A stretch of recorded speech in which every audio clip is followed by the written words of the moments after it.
Uncle हार बिना पप्पू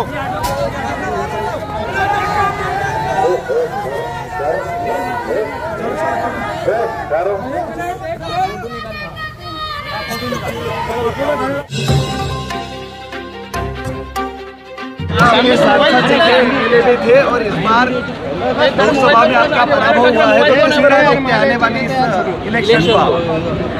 हमारी पूरी कोशिश है कि औरंगाबाद सेंट्रल से जनाब नासिर सिद्दीकी साहब यहाँ के नए आमदार बने और औरंगाबाद ईस्ट से इंशाअल्लाह ताला वहाँ से इम्तियाज़ जलील साहब वहाँ के आमदार बने।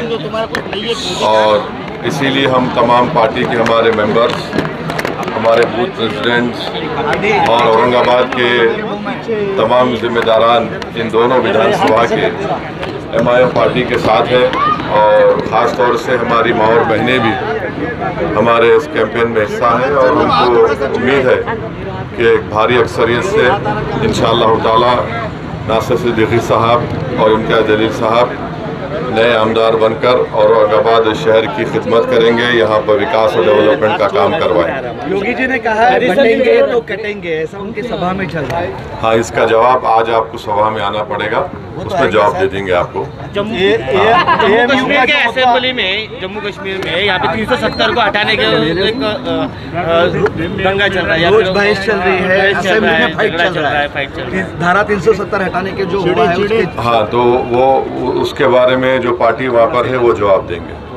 कल दुनिया में एक है तो सेफ है, ऐसा नारा पंतप्रधान ने दिया है। कौन दिया है? मोदी जी। एक है तो सेफ है। हाँ, तो इसका मतलब 10 साल से हम सेफ नहीं है। सर, महाराष्ट्र में बीजेपी को हराने के लिए कुछ मुस्लिम एनजीओ काम कर रहे हैं, इस तरह का एक आरोप किया गया और इलेक्शन कमीशन ने उसकी इंक्वायरी करने के भी आदेश दिया है, ऐसे सुना हुआ है। एक 400 एनजीओ है, वही वोट जिहाद का फिर से आगे आया है। अगर इलेक्शन प्रचार में सब लोग प्रचार कर सकते हैं और इलेक्शन के कानून का वायलेशन ना हो तो सब प्रचार कर सकते हैं, उसमें तकलीफ क्या है? इसमें जिहाद कहाँ से आ गया भाई? एक बीजेपी का समुदाय में। हाँ, अभी ये देखिए 5 सवालात हो गए। रिपीट मत करो, तुम्हारा नुकसान होगा। बीजेपी कहती है कि जमात इस्लाम जो पूरे विश्व को मुस्लिम राष्ट्र बनाना चाहती है उसका कांग्रेस साथ दे रही है और महाराष्ट्र में और देश भर में कांग्रेस उनका साथ देकर इस राष्ट्र को मुस्लिम राष्ट्र करना चाहती है। जमात इस्लाम कौन सा? जमात इस्लाम हिंद। क्या कर रहे हैं वो? एक बात बोलूं आपको, हमारे पार्लियामेंट की जो वफ़ कमेटी है ना और उसके चेयरमैन बीजेपी के हैं, वो जमात इस्लामी हिंद को एज ए स्टेक होल्डर बुलाए थे। कितना झूठ बोलेंगे यार, इतना तो झूठ नहीं बोलना चाहिए ना। अभी ऐसा नहीं करते। ऐसा है ना कि वो मशहूर गाना है, हम तो नहीं सुनते, झूठ बोले तो कौवा काटे। इतना देखिए, पार्लियामेंट की कमेटी के सामने एज ए स्टेक होल्डर आप जिस ऑर्गेनाइजेशन का नाम लिए जमात इस्लामी हिंद को बुलाया गया है, तो ऐसा ये इस तरह से बात नहीं करनी चाहिए, अच्छी बात नहीं है। देवेंद्र फडणवीस फिर से वोट जिहाद वाला मामला जो है तो बार बार भाषण में बोल रहे हैं कि वोट जिहाद का मामला। अब ऐसा है ना, उनको डर लग रहा है कि मेरा क्या होगा। वो एक मशहूर डायलॉग था, देखो पिक्चर का, तेरा क्या होगा, तो इनको भी लग रहा है कि मेरा क्या होगा, तो परेशान है। तो इसीलिए देखिए, आपने क्या काम किया वो नहीं बता पा रहे हैं। आपको मालूम होना चाहिए कि इस डिवीज़न में, औरंगाबाद डिवीज़न में सेकंड हाईएस्ट फार्मर का सुसाइड हुआ है, 324 लोग। इस फरवरी का रिकॉर्ड दे रहा हूँ, उसकी बात करो ना। किसान सुसाइड कर लिया 324, ये गवर्नमेंट का आंकड़े हैं। आपको जिहाद याद आ रहा है, क्यों आपको इतनी नफरत क्यों है एक समुदाय से? आखिर क्या वजह है भाई? जब आप भारत के प्रधानमंत्री अरब कंट्रीज़ को जाते हैं तो क्या इस तरह की भाषा का इस्तेमाल करते हैं क्या? आप उनको देखकर नहीं करते हैं ना। हम तो भारत के अव्वल दर्जे के शहरी हैं, नागरिक हैं। तो आपको अपने पॉलिटिकल एम्बिशन को पूरा नहीं कर पा रहे हैं तो उनको लगता है कि एक समाज को निशाना बनाओ। आपको ये देखना चाहिए कि आपकी सरकार ने मराठा लोगों को रिजर्वेशन क्यों नहीं दिया। आपको देना चाहिए था उनको, उनका राइटफुल डिमांड है, तो उसका बात ही नहीं कर रहे हैं।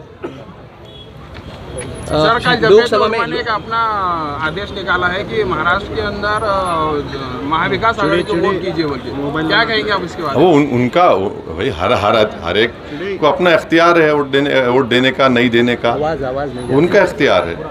हमारा काम, हम जहाँ हमारे कैंडिडेट है वहाँ पर अपना प्रचार करेंगे और हमको यकीन है कि इस शहर के, इस तारीखी शहर के दोनों सीट पर, वेस्ट और ईस्ट पर, इंशाअल्लाह ताला इम्तियाज जलील साहब और नासिर सिद्दीकी साहब यहाँ के नए आमदार बनेंगे। महाविकास आघाड़ी और महायुति के नेता ऐसा कह रहे हैं, महायुति के नेता ऐसा कह रहे हैं कि निवडणुकी के पूर्व में महायुति और महाविकास आघाड़ी के दोनों नेता ऐसा कर रहे हैं कि निवडणुकी के पूर्व में दंगल की जाएगी, दोनों एक के ऊपर आरोप कर, इलेक्शन क्या दंगल हो सकती है, किसकी दंगल हो सकती है? ऐसे हिंदू मुस्लिम की, ऐसे दोनों एक के ऊपर आरोप कर रहे हैं। निवडणूक शुरू हो गया लेकिन दंगल नहीं हुआ, कहा है? नहीं, तो दोनों ही महाविकास आघाड़ी वाले कह रहे हैं कि महायुति वाले दंगल कराने वाले हैं। सवाल ये है, महाविकास आघाड़ी और महायुति के नेता एक दूसरे पे आरोप कर रहे हैं कि महाराष्ट्र में दंगल की सिचुएशन तैयार की जा रही है, फिर से इलेक्शन में दंगल हो सकते हैं। नहीं, चुनाव है और डेमोक्रेसी के चारों दीवारों में रहकर कानून का वायलेशन किए बगैर मुकाबला होता है, तो मुकाबला होगा। नहीं, अभी हो देखो एक लास्ट हमारा लास्ट नहीं एक लास्ट सवाल है सर, पहली बार ओवैसी जिनके आपके छोटे भाई, उनका जो भाषण हुआ वहाँ पर उन्होंने मराठा समाज के लोगों को एक साथ आने की अपील की है, दलित और तो इसका क्या वो साथ में आएगी और चुनाव में क्या परिणाम होगा, ऐसा आपको लगता है? अरे भाई, आप लोग कुछ और लेकर, उम्मीद लेकर गए थे, आपको नहीं मिला वो बात। आप चाह रहे थे कुछ, बोले ना 15 नहीं, देखिए ना, आप जो चाह रहे थे, अब आप लोग, अब टाइम पूछने से तकलीफ क्या है तुमको? अभी टाइम क्या है? 11 बज के 11:30 हो रहे, आप 11:30 हो रहे, अब तो न्यूज़ बना देंगे क्या उसकी? अरे क्या बात है ये? वो बात अच्छी की है, सही की है, हम तो शुरू से कह रहे हैं और हमारी भी कोशिश यही है, हमारी पार्टी का स्टैंड यही है कि दलित, मराठा और अल्पसंख्यक समाज को एक होना ज़रूरी है आज के महाराष्ट्र के पॉलिटिकल हालात को देखते हुए। हो गया। आप जेपीसी के साथ जाएंगे क्या? जेपीसी पूरे स्टेट में निकल रही है। देखिए, जेपीसी का हमारे जितने नॉन बीजेपी के जो मेंबर्स हैं, हम तमाम ने मिलकर ये फैसला लिया कि ये जो कमेटी जा रही है गुवाहाटी को, फिर उसके बाद उड़ीसा को, फिर पटना को, लखनऊ को, यहाँ पर हम लोग इसका बाइकआउट करेंगे और उसके रीजंस भी हम लोग दे चुके हैं। इम्तियाज जलील ने कहा है, बस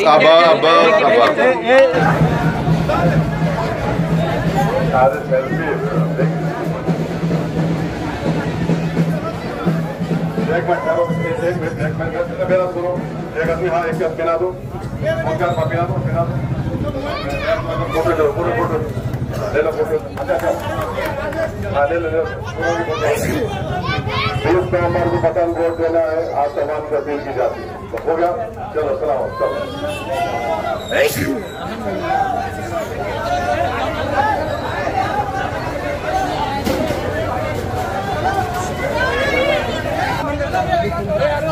अंकल हार बिना पप्पू